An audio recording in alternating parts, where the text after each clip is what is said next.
Your first and second year should be a time of maximum and methodological promiscuity.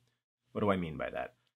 I mean that there are a few phrases that I have heard first and second year PhD students say, even master's students, which should be banished from your language because in essence they are premature mimicry of statements or phrases that they hear later career scholars saying in a meaningful fashion. And here is one of them.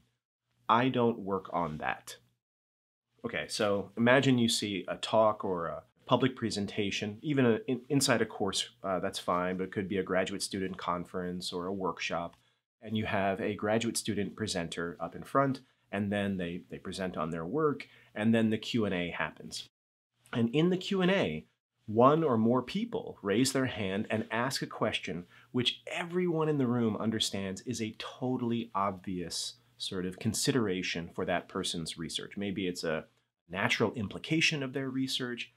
It's sort of an obvious question which emerges from what they presented but which they didn't address. Something like that, like a totally reasonable and obvious next question to come out of someone's mouth having heard that presentation. I have heard grad students say, well, I don't really work on that, and then try to sidestep it to talk about what they do. And this is not an effective strategy and one that actually hampers you at a stage of your academic career when you have the time and the resources to actually explore a variety of literatures, subdisciplines, methods, and so forth before the time crunch of finishing your dissertation, going on the job market, worrying about the tenure clock and things sets in. So people are using that phrase understandably. I don't work on that. That's not what I'm concerned with or some variation thereof, which is to say more or less, yes, I know that's an obvious question based on what I presented, but I don't do that. Well, there's a few reasons that there's something wrong with that. One is in your research ultimately is something that needs to begin with and inside yourself. And you do need to be very mindful of the things that you care about, the things that matter to you in some sort of fundamental sense. And that really does need to be your starting point. So that's a good thing. But ultimately, scholarship, if it is to be true scholarship, must resonate beyond the envelope of our skin barrier and then connect with other scholars beyond ourselves, scholars who have their own concerns, their own disciplinary backgrounds, their own ignorances or questions or curiosities about whatever it is that you work on.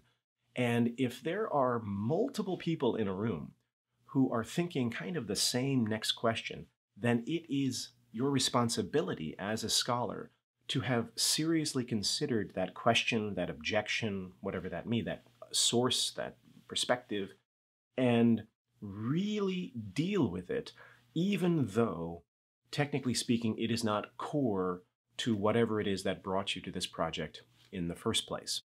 That is the essence of scholarship. And what's more is that as you develop a kind of, I don't know if you want to say Catholicism or promiscuity about the questions and perspectives that you're going to think about for your own research, your research will strengthen. So let's imagine this from the perspective of, I don't know, a court of law or a press secretary for, let's say, a functioning presidency. So a new bill, a new initiative is just announced by the White House or by whatever political leader, and the press secretary's job is to go up in front of the media.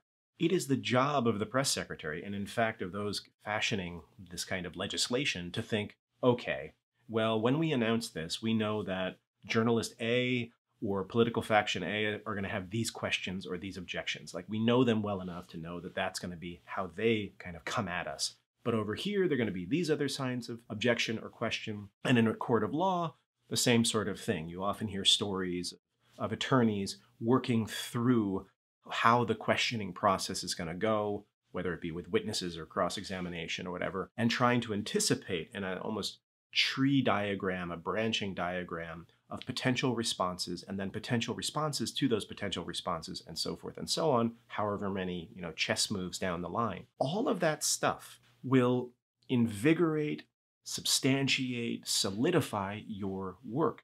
You will discover, if you take these perspectives, objections, questions seriously, insights that in fact, because you don't work on them, you wouldn't have seen if they hadn't asked you these questions. You wouldn't have thought of it because it's not instinctual to you. So the reason why it's so dangerous in like year 1 or 2 or even 3 of a PhD program to start adopting that language, like I don't work on that, that's beyond the confines or beyond the purview of my research, is because it isn't beyond the purview of your research yet. Basically, if you want to be really blunt, and this is just my opinion, I would banish that language from your repertoire until you start getting to year 5, year 6 even of a dissertation or of your PhD, where you are substantially into the writing process of a dissertation project and where you have taken many, many, many questions along the way, many perspectives into account in stress testing and thinking through your project. And now you are in a position, you've earned the position. You got to pay the cost to be the boss. You've earned the position to say, I understand the question that's being asked. This is beyond the purview of what my dissertation covers. But there's a difference. If you say that in year 1 versus year 6, 1 is just a kind of performative, like, don't ask me about that. I want to be off the hook. I don't want to think about that. Expecting that the audience, that your interlocutor is going to say like, oh, you don't want to think about that? Oh, okay. That's okay. Write whatever you want, which is not how scholarship really works. Versus year 6 onward, if you hear someone say, I've been thinking about this and I'm basically completed my dissertation and this is what it's about and da-da-da-da-da, and I understand the question, that's actually something that I don't cover in the dissertation, that I don't cover in the work, but here, and here's why, or here's how I think about that, then that invocation of basically it's beyond the purview, or I don't work on that, or that's not my approach, becomes an utterance that is spoken from the position of knowing in a deep embodied sense what their research is about. Then you can start to use that phrase basically forever, except when you start a new project. And that's something that we're going to talk about in a totally different part of this mentorship program, when you start a second project.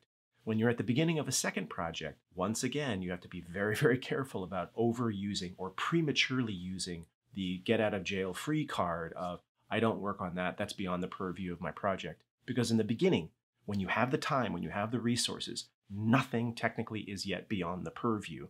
It's too early to build fences and to start demarcating in this way. I'll see you in the next tutorial.